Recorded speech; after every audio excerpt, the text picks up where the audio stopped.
Hello everyone, I'm Dr. Sri Banerjee, core faculty for the College of Health Sciences and Public Policy at Walden University with a joint faculty appointment at Ross University School of Medicine. And in this video, I'm going to be talking a little bit more about clinical trials, especially as it pertains to what are the submission guidelines.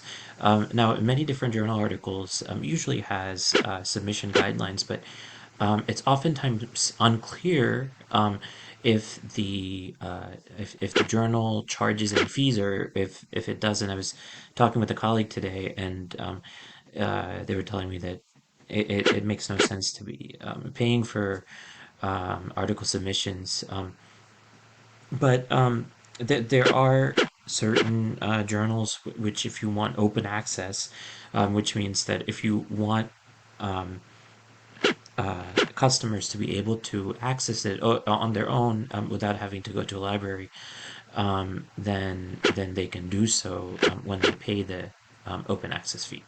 Now, not all journals are exclusively open access. This is something that you would have to find out by clicking an open access fee. Now, this happens to be a journal which is publishing open access for sure. Um, Without any doubt, are required to pay an article processing charge, and that is $3,500. Quite a bit of money.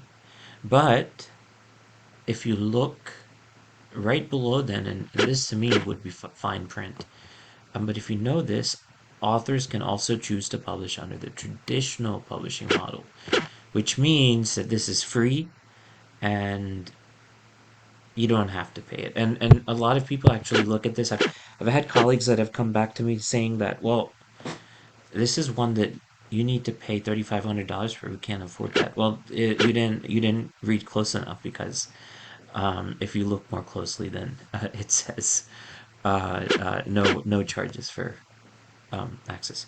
Um, anyway, so these are many of these are arranged in a different way.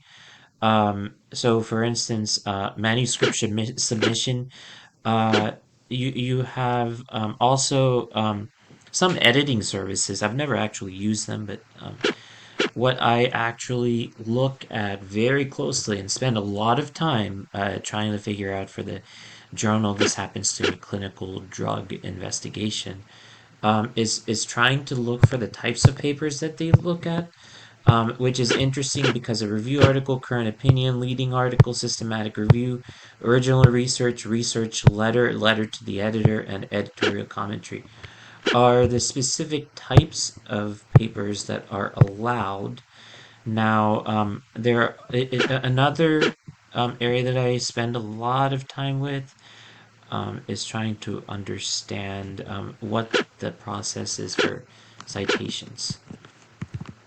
So let's take a look.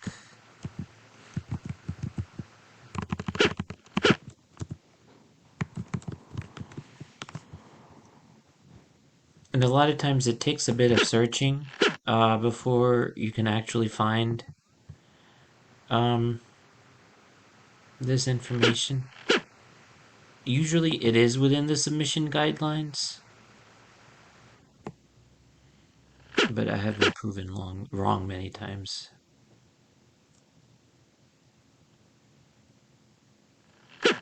Here's the types of papers. Here's the title page. Citation. Ah, there we go.